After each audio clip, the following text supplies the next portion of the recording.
Well, welcome back to Windfell Farms. I'm Daniel, and today we're going to be doing a little bit of a review. We'll have to do it indoors. You can see it's raining outside. We're going to do the Bwine F7 drone. I recently bought this. You saw some flyovers in a prior video. Wanted to go over it a little bit and give you an idea of what its capabilities are, what my experiences are so far. I've probably done about 5 flights with it. And hopefully it will help you in selection or review of that product. All right, so with the Bwine F7, this is kind of what you get with it. You've got the user manual, replacement blades, you get 4 of those, get the controller, and then this controller is iPhone mounted or phone mounted. And then there's a small display here to give you some status on connectivity, but it leverages a Bwine app on the phone more than it does the screen. So all viewing is done through the phone for the camera on the drone. You've got the quick start guide. You've got 2 batteries that come with this. These batteries last probably around 10 to 12 minutes. If you're doing long distance stuff and a lot of video, but if you're just buzzing around the yard, it may be 15 minutes, but no more than that. It does say that it's 50-minute flight time with the 2 batteries, but I have not found that to be the case. So I'll probably end up buying a 3rd, maybe 4th battery, just to make sure I have close to 45 minutes to an hour of flight time. You also get the 2 power cords. They're the same connectors, USB to USB-C. No power brick to plug those into. So if you have an existing 5 amp power brick, that will work for what you need. It does come with the drone as well, of course. And those arms fold out. This is for going into the case. You got the 4K camera up front. It takes a 128 gig micro SD card, which can be found in the back of the camera, and a little hard to get to, so you'll have to take off the actual holder for the camera, flip the camera up, or actually lens down, and then put the SD card in the top of that for in and out. You also get this nice little case. It has Velcroed sections in it, so you can move it around and organize it however you want.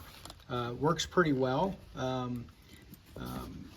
It's got side pockets and a front pocket, and I find that I can carry that around and pretty much self-contain it with, you know, the actual selfie stick for recording and the USB card readers for the iPads and stuff like that.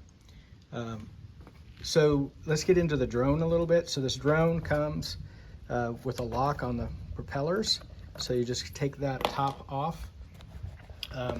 These sides pop out, and you just rotate the top ones out forward, or actually backwards. These are the backwards pieces. And then these forward ones actually spin down. So you spin them down and pull them up. Make sure you keep the propellers parallel to the drone when you're doing that, because they'll get snagged on everything as you rotate them around. So once you have that out, this is kind of the drone's full configuration here, minus the battery, of course, which goes in the back of the drone, and then the 4K camera down underneath of that. This camera does come with a holder. Recommend leaving it in the holder until you're ready to fly. The camera is on a gimbal, which is a swivel, and that has to be calibrated prior to every flight.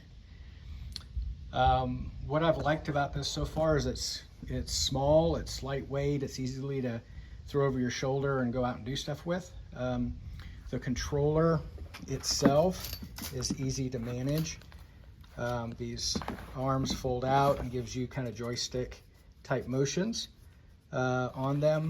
You can use the phone that you insert in there with the Bwine app to track and control the flight of the drone versus having to visually look at it. You can actually look at it through or use the camera to fly it around. Just pay attention to your height as you're going over treetops and tree canopies and power lines, because it's, the camera is so close to the bottom of the drone that you need to make sure that you realize you only got, total, about 14 inches of width and about 8 inches of height on it. So you want to make sure you understand that as you're flying over canopies and around power lines or buildings or anything like that, so you're not wrecking your drone. The other thing I would say about this, the controller's battery life extends well beyond the drone. So you're not charging up your controller as much as you are the drone itself.